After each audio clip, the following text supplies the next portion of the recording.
नमस्कारम दोस्तों, nursing smart के YouTube channel पर एक बार फिर से आप सभी का स्वागत है। चलिए दोस्तों, आज की सीरीज में शुरुआत करते हैं नए क्वेश्चंस के साथ में। पहला क्वेश्चन है दोस्तों, what is the use of heavy water in medicine. दोस्तों, हैवी वाटर का नाम सुना है क्या किसी ने? हैवी वाटर किसको बोलते हैं दोस्तों? हैवी वाटर बोलते हैं D2O को। नॉर्मल वाटर हम पढ़ते हैं H2O, हैवी वाटर होता है दोस्तों D2O। D2O का मतलब क्या है? ये ड्यूटीरियम ऑक्साइड है दोस्तों। इंपॉर्टेंट क्वेश्चन है, ऐसे हवा में मत ले लेना आप इसको। ड्यूटीरियम क्या होता है दोस्तों? हाइड्रोजन का आइसोटोप है। आइसोटोप की डेफिनेशन मैंने आपको बहुत अच्छे से बता दी है, अननेसेसरी टाइम वेस्ट नहीं करेंगे सब कुछ में। आइसोटोप का मतलब प्रोटॉन का नंबर सेम लेकिन न्यूट्रॉन का नंबर डिफरेंट दोस्तों। इसलिए हाइड्रोजन का आइसोटोप है ड्यूटीरियम और इसका ऑक्साइड मॉलिक्यूल जो है वो क्या है? ड्यूटीरियम ऑक्साइड, और इसको हम बोलते हैं हैवी वाटर दोस्तों। अब इसका क्या कोई मेडिकल साइंसेज में यूज है क्या दोस्तों? हाँ जी दोस्तों, मेटाबॉलिक रेट पता करने में, अपनी बॉडी की एवरेज मेटाबॉलिक रेट पता करने में हम इसका यूज करते हैं दोस्तों। चलिए ठीक है दोस्तों, यहां तक तो ठीक था कि आपने हेवी वाटर के बारे में समझा। अब हम थोड़ा सा डिस्कस करते हैं कि क्या और भी जो आइसोटोप्स हैं, कोई रेडियो एक्टिव आइसोटोप्स हैं या आइसोटोप्स हैं, उनका कोई मेडिकल साइंसेज में यूज है क्या, या कोई हार्मफुल इफेक्ट भी है क्या किसी का दोस्तों? तो दोस्तों, सबसे पहले हम पता करते हैं कार्बन 14 इंस्पेक्टर प्रद्युमन से। ठीक है ना, सीआईडी वाले इंस्पेक्टर प्रद्युमन से। दया, कितनी पुरानी लाश है ये। कार्बन 14 दोस्तों ऑर्गेनिक मटेरियल्स की एज पता करने में काम में आता है, जिसे हम क्या बोलते हैं? कार्बन डेटिंग बोलते हैं दोस्तों। क्या बोलते हैं इसे हम? Carbon dating. कार्बन 14 का ही एक दूसरा यूज और है, और उसको हम क्या बोलते हैं? Radio labelling. रेडियो लेबलिंग का क्या मतलब है दोस्तों? इसे हम बोलते हैं urea breath test. Urea breath test. और इस यूरिया ब्रेथ टेस्ट में दोस्तों क्या चीज पता की जाती है? जो अल्सर कोजिंग बैक्टीरिया है, कौन? H. पाइलोराई। नाम सभी सुना ही होगा, नाम तो सभी ने सुना होगा भैया, हेलिकोबैक्टर पाइलोराई। इसका पता करते हैं कि H. पाइलोराई एबल है या नहीं है क्या करने में? यूरिया का फॉर्मूला दोस्तों क्यों लिख रहा हूं? केमिस्ट्री नहीं पढ़ा रहा हूं दोस्तों आप लोगों को, ताकि पता लगे यूरिया को तोड़ने से क्या बनता है। यूरिया को तोड़ने से NH3 प्लस CO2 जो बनता है, कौन कर दे रहा है ये काम? नॉर्मल में ऐसा नहीं हो रहा। H. पाइलोराई ये काम कर देता है, तो क्या अगर ये हो रहा है तो H. पाइलोराई की प्रेजेंस पता लग जाती है। तो एबिलिटी ऑफ H. पाइलोराई पता की जाती है यूरिया ब्रेथ टेस्ट में, कि यूरिया को अमोनिया और कार्बन डाइऑक्साइड में कितना कैसे बदल दिया दोस्तों। नेक्स्ट, और भी कोई यूजेज है क्या दोस्तों? ये बहुत इंपॉर्टेंट यूज था दोस्तों, इसलिए मैंने आपके साथ में सारी चीजें मैं डिस्कस कर रहा हूं। ठीक है, और यूजेज क्या है, या और किसी का हार्मफुल इफेक्ट या यूजफुल इफेक्ट क्या है जी? एक नाम आता है रेडोन 222 का। रेडोन 222 दोस्तों ये यूरेनियम का ब्रेकडाउन प्रोडक्ट है। यूरेनियम सबने नाम सुना होगा। 2008-7-8 में क्या चल रहा था? यूएस के साथ डील चल रही थी एनर्जी प्रोडक्ट के लिए ना, रेडियोएक्टिव वो मटेरियल है ये। तो यूरेनियम का ब्रेकडाउन प्रोडक्ट है। और दोस्तों एक तरीके की ये गैस है, ओडरलेस और कलरलेस गैस है, पता नहीं लगता, सोयल से रिश्ती रहती है, बिल्डिंग्स के अंदर आकर इकट्ठी हो जाती है, और क्या कोज कर देती है?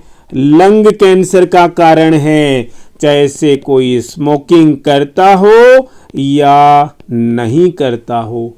हर किसी में क्या कोज कर सकती है? क्या कोज कर सकती है भाई? लंग कैंसर कोज कर सकती है दोस्तों।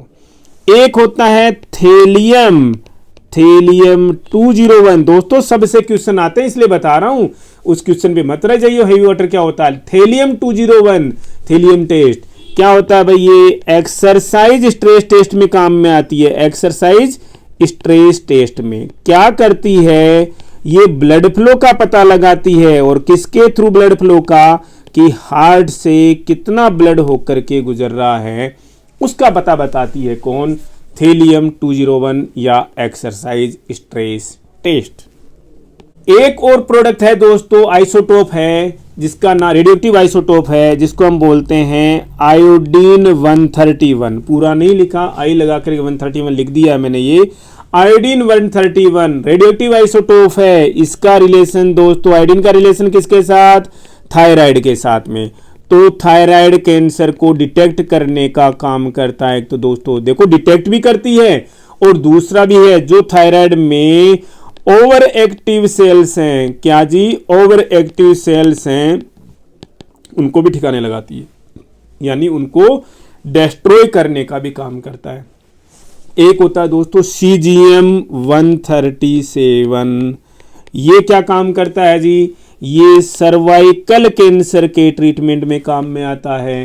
एक होता है इरिडियम 192, इरिडियम, क्यों बोलता हूं दोस्तों इस तरीके से मैं, क्योंकि बोलना नहीं आता मुझे, इसलिए मैं सीखता रहता हूं हमेशा।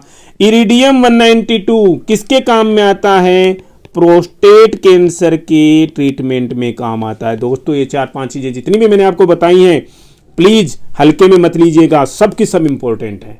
ठीक है दोस्तों, तो चलिए वापस से मूव करते हैं हमारे क्वेश्चन की तरफ। क्वेश्चन था दोस्तों हमारा, what is the heavy water in medicine. Answer हमने ऑलरेडी पता लगा लिया था, एवरेज मेटाबॉलिक रेट को पता करने के लिए। नेक्स्ट क्वेश्चन है, which of the following is a principal cation of ECS।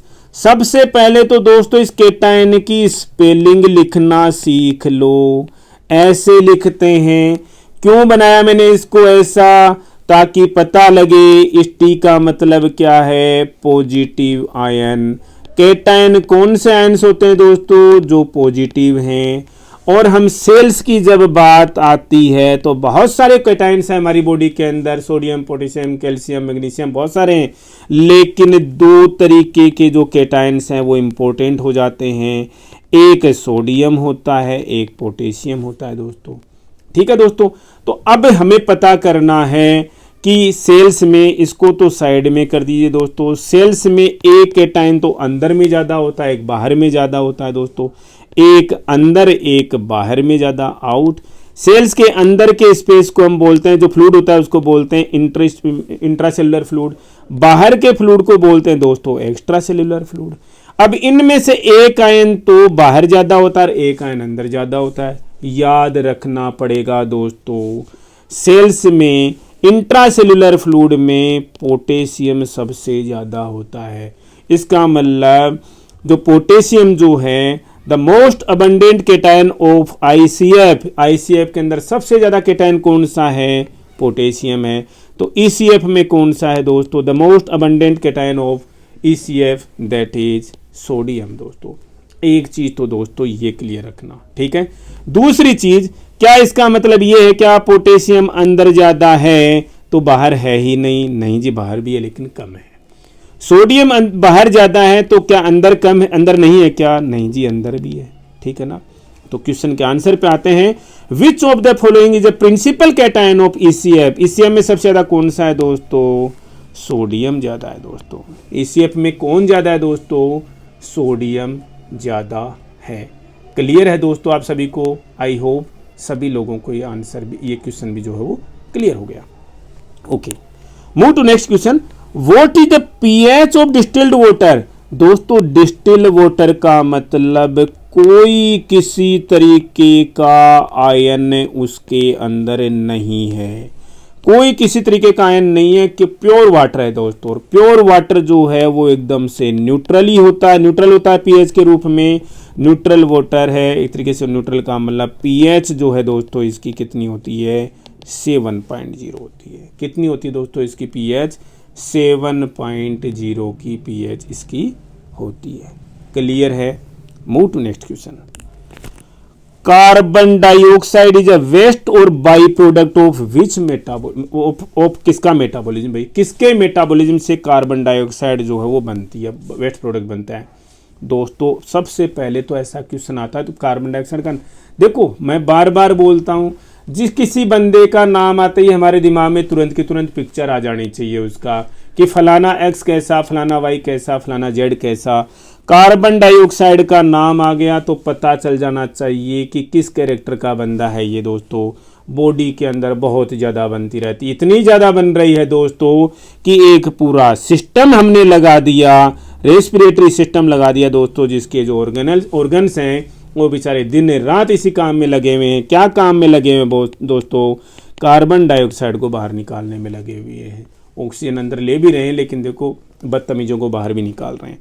तो इसका मतलब दोस्तों कार्बन डाइऑक्साइड बहुत ज़्यादा बनती है, और बहुत ज़्यादा का मतलब सेलुलर लेवल पर बनती है हर एक सेल में। और कार्बन डाइऑक्साइड किसका प्रोडक्ट है दोस्तों? रेस्पिरेशन का। रेस्पिरेशन कहाँ होता है दोस्तों? सेल के अंदर होता है। सेल में मैंने बताया माइटोकॉन्ड्रिया के अंदर होता है दोस्तों।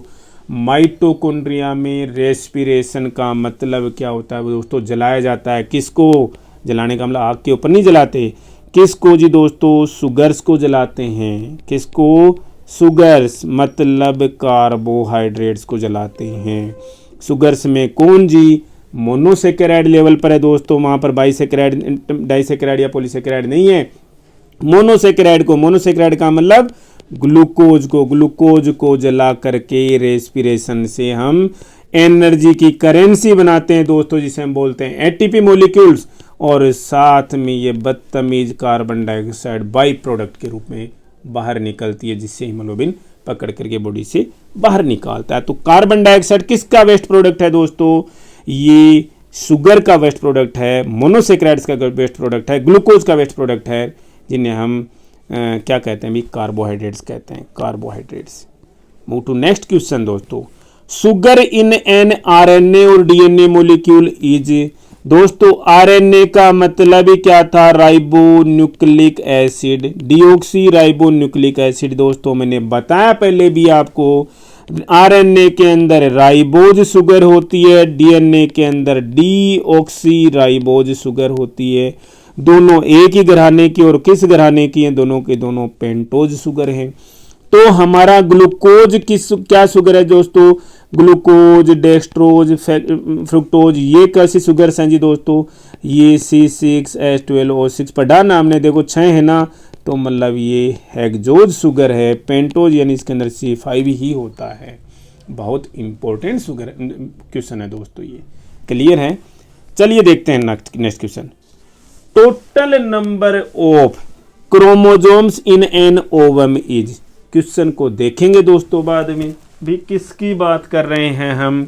ओवम भी एक तरीके की सेल है। नॉर्मली दोस्तों हमारी हर एक सेल में, नॉर्मली नहीं, हर एक सेल के अंदर क्रोमोजोम्स होते हैं। और ये सेल और ये न्यूक्लियस, न्यूक्लियस के अंदर न्यूक्लियोलस, और यहाँ पर क्रोमोजोम्स होते हैं। हर एक सेल के अंदर, हर एक बॉडी सेल के अंदर दोस्तों टोटल नंबर ऑफ क्रोमोजोम्स कितनी होती है? 46 होती है। इसे हम 2n नंबर भी बोलते हैं। इसका मतलब n नंबर कितना हो गया जी? 23 हो गया। ठीक है दोस्तों, तो ये नंबर तो हो गया हमारी बॉडी की हर एक सेल्स में। क्या 23 वाला नंबर भी किसी में होता है क्या? हाँ जी होता है। कब होता है? जब इस सेल को तोड़ करके आधा कर दो। आधा, आधा का मतलब आधा, वेलकम वाला, ठीक है ना। लेकिन ऐसे नहीं होती दोस्तों। मियोसिस जब डिवीजन होता है तो सेल्स का नंबर क्या हो जाता है? आधा हो जाता है। ऐसे नहीं टूटती हूँ। सेल डिवीजन है प्रॉपर दोस्तों, उसको भी पढ़ेंगे हम क्वेश्चन के साथ साथ में, ठीक है ना। स्पिंडल में पढ़ेंगे हम उसको। तो ये 23 नंबर हो जाता है। किस में होता है दोस्तों? जो सेक्स सेल्स हैं, सेक्स सेल्स को हम क्या बोलते हैं दोस्तों? गैमेट्स बोलते हैं। गैमेट्स जो हैं वो मेल्स में अलग हैं, फीमेल्स में अलग हैं दोस्तों। मेल्स में गैमेट्स को दोस्तों हम क्या बोलते हैं? स्पर्मेटोजोआ बोलते हैं। फीमेल्स में गैमेट्स को दोस्तों क्या बोलते हैं? ओवा बोलते हैं। और इनमें क्रोमोजोम्स का नंबर क्या है दोस्तों? n है। n है इसमें भी और इसमें भी n है। तो ओवम में देखो तो n का नंबर कितना है दोस्तों? 23 है। तो 23 ही है ये नंबर। सीखोगे, पढ़ोगे, लिखोगे तो होगे कामयाब। वैसे खेलोगे तो भी हो जाओगे कामयाब, लेकिन IPL में नंबर आना जरूरी है दोस्तों, ठीक है ना। अब अगर वो कहीं से आता दिख रहा है तो खेल लो, अदरवाइज तो पढ़ना लिखना ही पड़ेगा दोस्तों, ठीक है ना। क्योंकि अगर नर्सिंग ऑफिसर क्रैक करना है तो इसके अलावा कोई ऑप्शन नहीं है। और दोस्तों सबसे बड़ी बात, किसी की ना कोई मतलब गलत बात, ना किसी की कोई अच्छी बात, एकदम सीधी बात, नर्सिंग स्मार्ट पे पूरी सीरीज चलेगी और जैसे चल रही है वैसे ही चलेगी दोस्तों, ठीक है ना, जैसे चल रही है वैसे ही चलेगी। सब कुछ अवेलेबल कराया जाएगा। अब कोई बोले कि नहीं सर ये जल्दी जल्दी कल को सर ESI से आने वाला, भैया अभी कुछ नहीं आया है, मार्च के पहले नोटिफिकेशन भी नहीं आएगी, टाइम है। किसी के पास में और कोई ऑप्शंस हैं तो वहाँ से पढ़िए दोस्तों, बुक से पढ़िए, कोचिंग सेंटर से पढ़िए, लेकिन वहाँ से पढ़िए जहाँ से अच्छा पढ़ने को मिल रहा है। अदरवाइज चीज़ों से नहीं पढ़िए, अदरवाइज हम पढ़ा ही रहे हैं, क्या दिक्कत है, आराम से पढ़ा रहे हैं, ठीक है। थोड़े से हेल्थ इश्यूज एक बार सेटल हो जाएं, बहुत त्वरित गति से पढ़ाएंगे। Thank you. चलिए नेक्स्ट क्वेश्चन को मूव करते हैं। ओवम रिसीव्स न्यूट्रिएंट्स बाय, दोस्तों ये मैंने क्वेश्चन बताया था आपको पहले भी। ओवम का न्यूट्रिशन कहाँ से मिलता है फर्टिलाइजेशन के पहले? ओवम अपना न्यूट्रिशन एंडोसाइटोसिस के प्रोसेस से लेता है। एंडोसाइटोसिस के 3 टाइप हमने पढ़े थे दोस्तों, क्या क्या पढ़ा था? फिनोसाइटोसिस पढ़ा था, फेगोसाइटोसिस पढ़ा था और रिसेप्टर मीडिएटेड एंडोसाइटोसिस पढ़ा था। तो दोस्तों इनमें से क्या ध्यान में रखना है? ओवम जो है वो पीता है, सेल ड्रिंक करके अपने न्यूट्रिएंट्स को ड्रिंक करके अपना न्यूट्रिशन लेता है। तो मतलब पिनोसाइटोसिस के प्रोसेस से न्यूट्रिएंट्स जो है वो लेता है, एब्जॉर्ब करता है, रिसीव करता है। In which of the following radioactive substance is used, दोस्तों रेडियो एक्टिव सब्सटेंस किस डायग्नोस्टिक उसमें टेस्ट में यूज होता है? MRI में नहीं होता, पेट स्कैन में नहीं होता, CT स्कैन में नहीं होता, न्यूक्लियर स्कैन में होता है दोस्तों। न्यूक्लाइड स्कैन जो होता है उसके अंदर कोई रेडियो एक्टिव सब्सटेंस जो है वो हम क्या करते हैं? इंजेक्ट करते हैं, जो टारगेट टिश्यू है वहाँ तक पहुँचाते हैं, पता लगाते हैं कि मैलिग्नेंट सेल्स हैं क्या ट्यूमर के अंदर। किस में करते हैं दोस्तों ये काम? न्यूक्लियर स्कैन में करते हैं, ठीक है, दिमाग में रखिएगा। Tay Sachs disease is called because of absence of lysosomal enzyme, दोस्तों याद नहीं आ रहा, याददाश्त कमजोर हो गई है, उम्र हो गई है कि मैंने आपको पहले दूसरे वीडियो में कहीं पर बताया है क्या टे-सेक्स डिजीज को? दोस्तों अगर क्वेश्चन रिपीट हो गया है तो माफी चाहता हूं, नहीं रिपीट हुआ है तो बहुत इंपॉर्टेंट क्वेश्चन है, पढ़ लीजिएगा।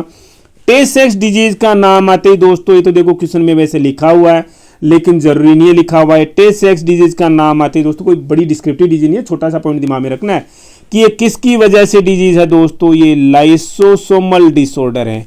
लाइसोसोम एक सेल का ऑर्गेनल होता है जिसके अंदर लाइटिक एंजाइम्स भरे होते हैं दोस्तों। क्या होते हैं?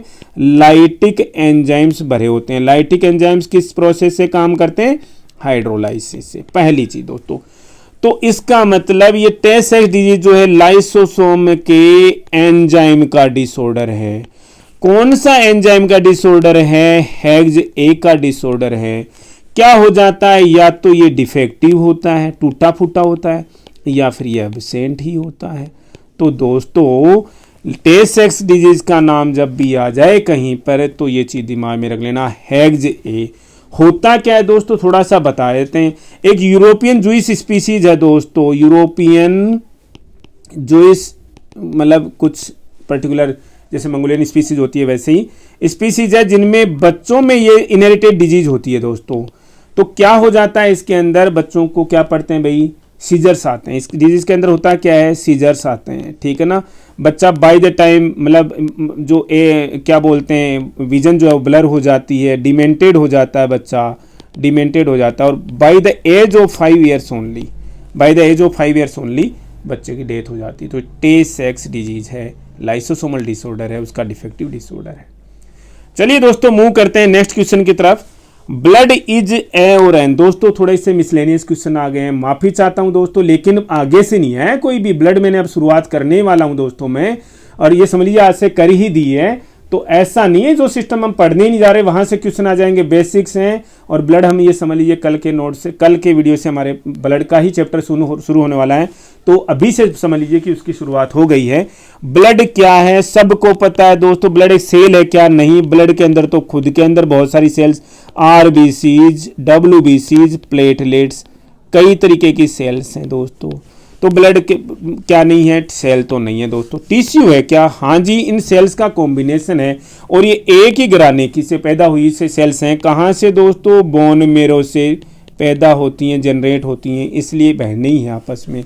ऐसा मत सुन लेना सर, टिश्यू की डेफिनेशन आपने पढ़ाई थी, same kind of cells group together to perform a particular function, तो ऐसा ये सेम काइंड ऑफ सेल्स ही हैं दोस्तों, ठीक है ना, शक्लें अलग अलग हैं बस, केवल काम भी थोड़ा सा अलग अलग इंडिविजुअल लेवल पर, तो लेकिन बाद में मिलकर के एक ही काम करती हैं टिश्यू लेवल पर। तो ये टिश्यू है दोस्तों, ना ऑर्गन है ना फ्लूइड ऑर्गन है दोस्तों, ठीक है ना। तो ब्लड क्या है, टिश्यू है। और कौन सा टिश्यू है दोस्तों, कनेक्टिव टिश्यू है। और इस कनेक्टिव टिश्यू के बारे में दिमाग में रख लेना दोस्तों, एग्जाम्स का क्वेश्चन आता है, the most abundant tissue in our body, the most abundant tissue of our body is connective tissue. Clear है दोस्तों, तो चलिए आगे चलते हैं। Osmotic pressure of blood is because of, बहुत ही अच्छा क्वेश्चन आ गया दोस्तों। ओस्मोटिक प्रेशर का मतलब क्या होता है, पढ़ लेते हैं यहाँ पर। ये ब्लड वेसल, इसमें बह रहा है ब्लड, और बहाव किसका होता है दोस्तों, बहाव वाटर का होता है दोस्तों। यहाँ पर ब्लड है तो कोई बात नहीं, ब्लड के अंदर भी तो पानी है। बहाव दोस्तों ब्लड का, वाटर का होता है, और इस बहाव की वजह से जो प्रेशर है वो वाटर की वजह से है, और इस प्रेशर को हम बोलते हैं हाइड्रोस्टेटिक प्रेशर। और दोस्तों हाइड्रोस्टेटिक प्रेशर क्या करता है, हमेशा इन दीवारों पे धक्का मारता है, इसका मतलब एक तरीके का पुशिंग प्रेशर है दोस्तों। ये क्या है, पुशिंग प्रेशर है।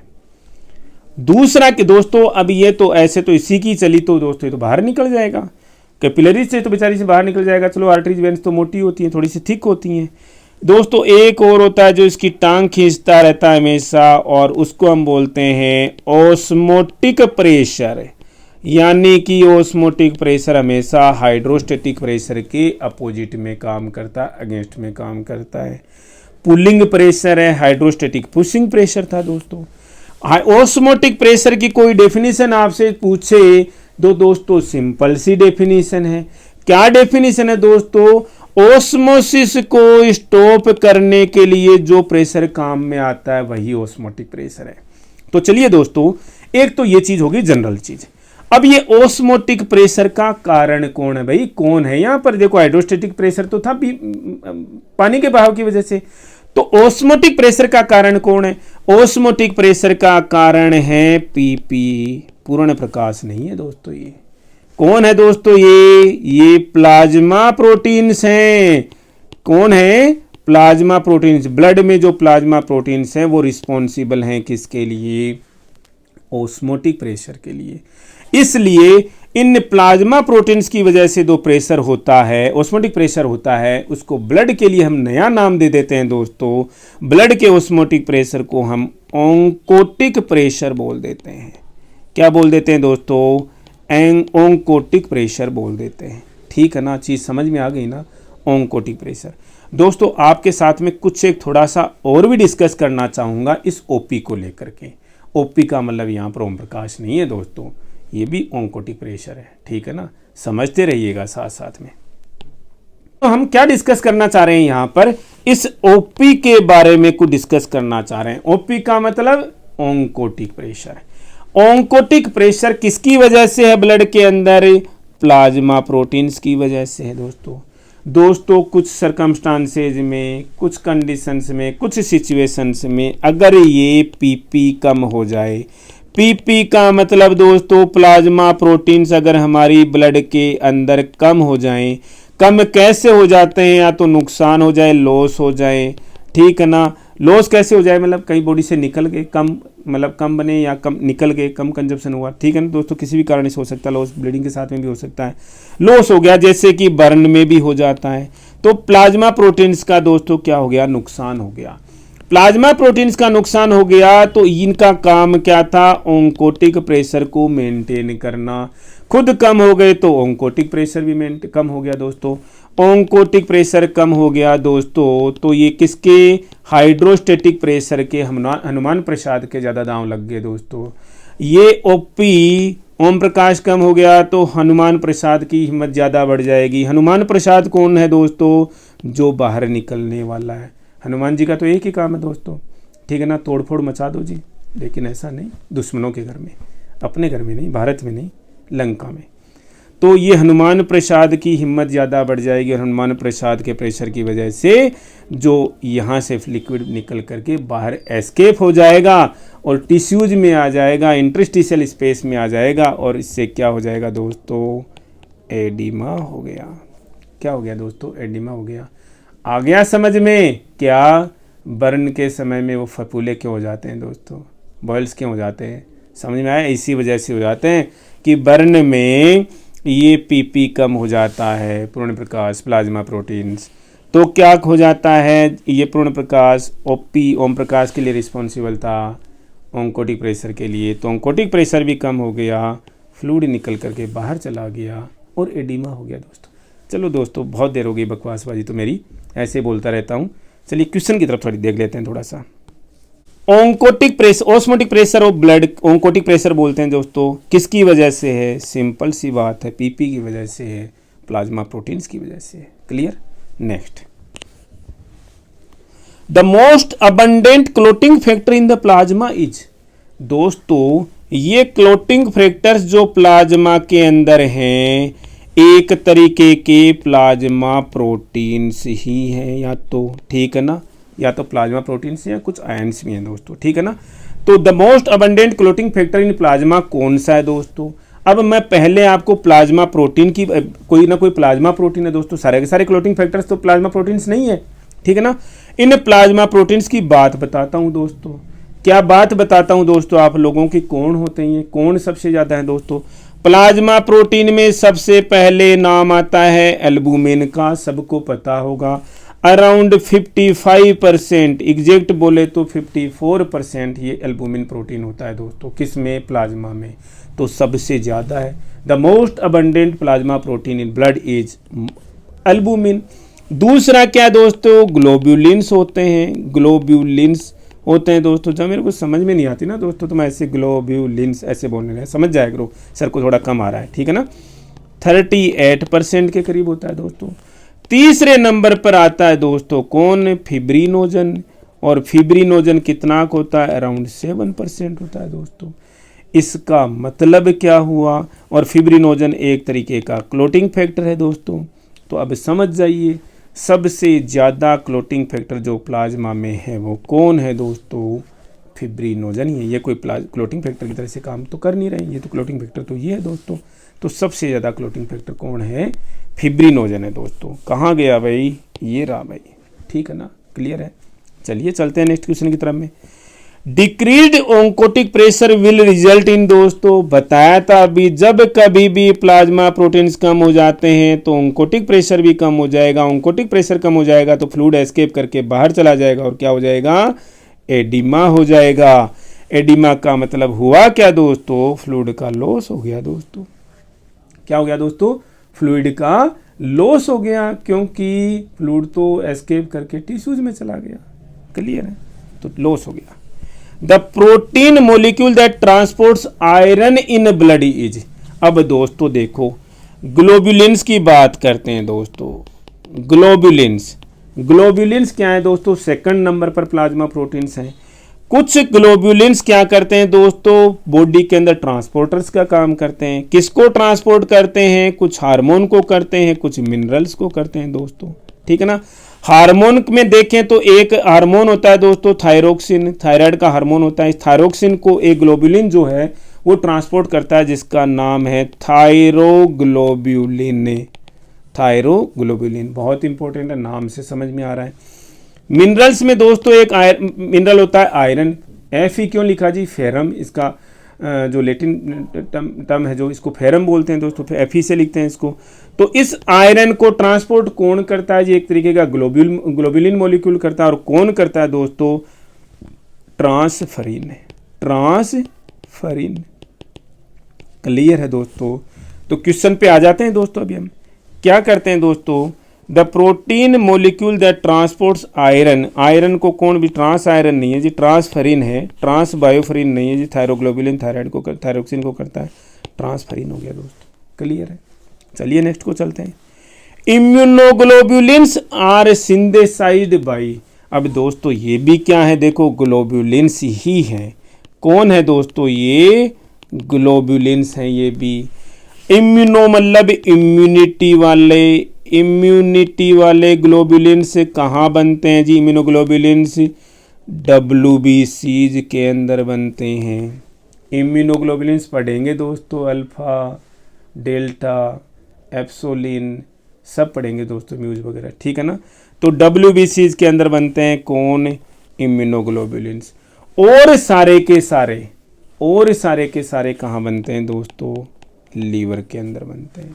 दिमाग में रखना चीज़ों को, ठीक है ना। और सारे के सारे लीवर के अंदर बनेंगे, केवल ये WBCs के अंदर कौन बनते हैं, इम्यूनिटी वाले, तो मतलब इम्यूनोग्लोबुलिन्स जो है वो WBCs में अंदर बनते हैं। चलिए नेक्स्ट देख लेते हैं जी दोस्तों, normal value of serum creatinine. अब थोड़े से मिसलेनियस आ गए दोस्तों, कल से हम जब हमारे जो क्वेश्चन आएंगे ब्लड में एकदम सीरीज से आएंगे। सीरम क्रिएटिनिन का नाम आती है, आपको चीज़ें क्या समझनी है जी। सीरम क्रिएटिनिन प्रोटीन मेटाबॉलिज्म का वेस्ट प्रोडक्ट है दोस्तों, वेस्ट है ना, ये वेस्ट है। अकेला ही है क्या, नहीं, और भी 2-4 लोग हैं इसके साथ में, यूरिया, यूरिक एसिड और क्रिएटिनिन, ये तीनों के तीनों दोस्तों प्रोटीन मेटाबॉलिज्म के वेस्ट प्रोडक्ट्स हैं, ठीक है ना। और एक तरीके के पॉइजन है, नाइट्रोजिनस वेस्ट प्रोडक्ट्स हैं, और नाइट्रोजिनस वेस्ट प्रोडक्ट्स सबसे ज़्यादा पॉइजनस है, ठीक है ना। तो इनकी मात्रा जितनी कम हो उतनी कम बढ़िया है बॉडी के अंदर। सीरम क्रिएटिनिन का लेवल जो है आधे से 1.5 तक का दिमाग में रखना, और यूनिट को कभी मत भूलना, मिलीग्राम पर डेसीलीटर, ठीक है जी। याद करवा देंगे सारी की सारी आपको यूनिट्स और नॉर्मल वैल्यूज हैं, चिंता मत करिए, बने रहिए नर्सिंग स्मार्ट के साथ में। बहुत कुछ आने वाला है दोस्तों आगे की तरफ में, अभी तो आप बने रहिए। आपने इतना तो याद कर लिया ना। एक ही एडवाइस है दोस्तों, अपने आप के साथ फ्लर्ट मत कीजिए। दुनिया में किसी के साथ भी फ्लर्ट कर लीजिए, हालांकि गलत तो देखो किसी के साथ भी नहीं करना है, लेकिन एटलीस्ट अपने कैरियर की जब बात आए तो अपने आप के साथ में फ्लर्ट मत कीजिए, ठीक है ना। ऐसे पढ़ते जाइए, नैया पार लग जाएगी। Haemoglobin forms very strong bond with, haemoglobin किसके साथ सबसे ज़्यादा गहरी दोस्ती करता है जी दोस्तों ऐसा है, हीमोग्लोबिन की दोस्ती ऑक्सीजन के साथ भी है, हीमोग्लोबिन की दोस्ती कार्बन डाइऑक्साइड के साथ में भी है। लेकिन दोस्ती किसी के साथ में दोस्तों ऐसी मत करना कि उसके बिना जी ना लगे, ठीक है ना दोस्तों। दोस्ती किसी के साथ में ऐसी मत करना कि दिल ना लगे, जी ना लगे। इसलिए दोस्तों अब मैंने बोला इसकी दोस्ती ऑक्सीजन के साथ भी है, इसकी दोस्ती कार्बन डाइऑक्साइड के साथ में भी है। अगर इसने इनसे ज़्यादा दिल लगा लिया तो छोड़ नहीं पाएगा, और छोड़ेगा नहीं दोस्तों तो हीमोग्लोबिन तो इंगेज हो जाएगा, नया काम हो ही नहीं पाएगा। ऑक्सीजन लेके बैठी हुई है, वो तो कन्वर्ट हो गया दोस्तों, तो ज़िंदगी तो चलेगी नहीं ना दोस्तों ऐसे। तो दोस्तों पर्सनल लाइफ के लिए भी बता रहा हूँ ये चीज़ें, ठीक है ना, कि ऐसी जगह दिल नहीं लगाओ जहाँ से फिर मन ही ना लगे, क्योंकि पढ़ाई भी तो करनी है ना दोस्तों, जिसके बिना। चलो दोस्तों, बच्चे भी बोलेंगे यार क्या सर भी कई बार बदतमीज़ हो जाते हैं एकदम से। हीमोग्लोबिन की ऑक्सीजन के साथ में क्या दोस्ती है, कहाँ से उठा के लाता है जी हीमोग्लोबिन। ये दोस्तों चित्रकारी थोड़ी सी कमज़ोर है अपनी, ठीक है ना। ये एल्यूलाई बनाइए दोस्तों, किसी को समझ में आ रही हो तो। एयर सैक्स जो होते हैं कहाँ पर, लंग्स के अंदर। लंग्स के अंदर जो एयर सैक्स हैं, जैसे हम ब्रीथ करते हैं ऑक्सीजन अंदर लिया तो इसको पकड़ता है हीमोग्लोबिन, जो कैपिलरीज के चारों तरफ छा रखी है, रेस्पिरेटरी मेम्ब्रेन जो बना रखी है वहाँ पर एक ब्लड एकदम से ऐसे रखा हुआ है, ये समझ लीजिए हीमोग्लोबिन ने इसको पकड़ लिया तुरंत का तुरंत, ठीक है ना। लेकिन अब देखो क्वेश्चन क्या पूछा है, स्ट्रॉन्ग बॉन्ड। अगर आप सोचो अब इसको उठा करके लेकर के जाएगा कहाँ, टारगेट पर, और टारगेट क्या है जी इसका, टिश्यू लेवल पर सेल्स को ले जाकर इसको देगा, टिश्यू को ले जाकर देगा। अब दोस्तों आप ये सोचो कि अगर ये हीमोग्लोबिन इस ऑक्सीजन से ज़्यादा दिल लगा बैठे और यहाँ तक पहुँच करके क्या बोले, भैया मैं तो नहीं दूंगा जी, मैं ही रखूँगा इसको, तो क्या होगा दोस्तों, ऐसे तो काम नहीं चलेगा। इसका मतलब दोस्ती तो है ठीक है, लेकिन जो बॉन्ड है ना वो लूज बॉन्ड है दोस्तों। अच्छा तेरे को ज़रूरत है, ले भाई छोड़ देता है, इसके जरूरतमंदों के पास में ले जाकर के छोड़ देता है। इसका मतलब ऑक्सीजन और हीमोग्लोबिन का जो बॉन्ड है वो स्ट्रोंग बॉन्ड नहीं है दोस्तों, लूज बॉन्ड है। स्ट्रोंग होता तो काम खत्म हो जाता। ठीक है, ऐसा ही दोस्तों यहां से क्या करता है, कार्बन डाइऑक्साइड उठाता है। ठीक है जी दोस्ती, तेरे से काएगा बेर भाई, तेरे को भी उठा लेते हैं हम, ठीक है ना। और दोस्तों यहां पर बताता हूं, ऑक्सीजन को कैरी करता है तो ऑक्सी हीमोग्लोबिन बनाता है। कार्बन डाइऑक्साइड को कैरी करेगा तो क्या बनाएगा, उस मॉलिक्यूल का क्या नाम होता है दोस्तों, एग्जाम्स में क्वेश्चन आता है, कार्बामिनो हीमोग्लोबिन। धीमे धीमे बोलता हूं दोस्तों, नहीं आता तो कार्ब एमिनो हीमोग्लोबिन याद कर लेना, कार्बामिनो हीमोग्लोबिन। जैसे क्वारंटीनी याद किया था, हाइड्रोक्सीक्लोरोक्विन याद किया था, वैसे ही इनको याद कर लेना, कोई दिक्कत नहीं है। कार्बामिनो हीमोग्लोबिन बनाता है दोस्तों, और सेम वैसे ही लूज बॉन्ड होता है, इसीलिए लंग्स में आकर के वापस छोड़ देता है एयर सैक्स के थ्रू में। नहीं तो इसके साथ भी स्ट्रॉन्ग बॉन्ड है, अब मैं तो लेके बैठ जाऊंगा जी, तो कार्बन डाइऑक्साइड हो जाती है दोस्तों, बॉडी के अंदर इकट्ठी रह जाती, इंगेज हो जाता है सारा सारा। तो इसका मतलब समझ लीजिए दोस्तों, इनके साथ तो लूज बॉन्ड ही है। तो दोस्तों ये गहरी दोस्ती है किसके साथ में, कार्बन डाइऑक्साइड के साथ में तो नहीं है, ऑक्सीजन के साथ नहीं है, कार्बन डाइऑक्साइड के साथ में नहीं है, नाइट्रोजन का हम कोई पढ़ते ही नहीं है। अब दोस्तों हीमोग्लोबिन की जो दोस्ती है वो किसके साथ में ज़्यादा है, सर्दी के दिनों में बंद कमरे में अंगीठी जलाकर नहीं सोना चाहिए। सबने सुना है जी डायलॉग, डायलॉग नहीं अच्छी बात है। क्यों जी, बंद कमरे के अंदर ये अंगीठी जल रही है ना, तो यहाँ से कमरे के अंदर ऑक्सीजन लिमिटेड है, आपने बंद कर दिया, उतनी ही ऑक्सीजन है। ऑक्सीजन की प्रेजेंस में अंगीठी जल रही है लेकिन लिमिटेड है, इसलिए कोयले का जो कोल जल रहा है इसका इनकम्प्लीट कंब्यूशन होता है दोस्तों, आधा अधूरा ही जलता है वो कोयला, पता है, सब देखते हो, देख लो कोयले को जलता हो कोई भी कभी भी। इनकम्प्लीट कंब्यूशन से क्या होता है दोस्तों, कार्बन मोनोऑक्साइड बनती है। कार्बन मोनोऑक्साइड एयर में मिक्स हो जाती है, ये एयर में मिक्स हो गई तो लंग्स में ये HB पकड़ लेता है इसको, ब्रीदिंग के साथ में HB ने पकड़ लिया। अब ये हो गई दोस्तों बॉन्डिंग की बात। HB का दिल कार्बन मोनोऑक्साइड के साथ ऐसा लगता है कि मैं ना छोड़ूं भैया इसको। इसका मतलब एक कार्बन डाइऑक्साइड के मॉलिक्यूल ने हमारे एक HB के मॉलिक्यूल को खराब कर दिया। ऐसे बहुत सारे मॉलिक्यूल्स आते रहते हैं और बहुत सारे हाइड्रोजन मॉलिक्यूल्स को खराब करते रहते हैं दोस्तों। अब मुझे नहीं पता केवल एक ही मॉलिक्यूल होता है क्या, एक को ही खराब करता है क्या कार्बन डाइऑक्साइड का, 2 3 4 को भी करता होगा, ऑनेस्टली स्पीकिंग नहीं पता मुझे। लेकिन दोस्तों प्रोसेस बता रहा हूँ आपको कि हीमोग्लोबिन को इंगेज कर जाता है और बेचारे को लेके बैठ जाता है, जाके बॉडी के किसी कोने में बैठ जाता है, ठीक है ना, घूमता रहता है ब्लड के साथ। बिगाड़ लो, कुछ बिगाड़ना है तो नहीं करूँगा दोस्तों, नहीं छोड़ूंगा।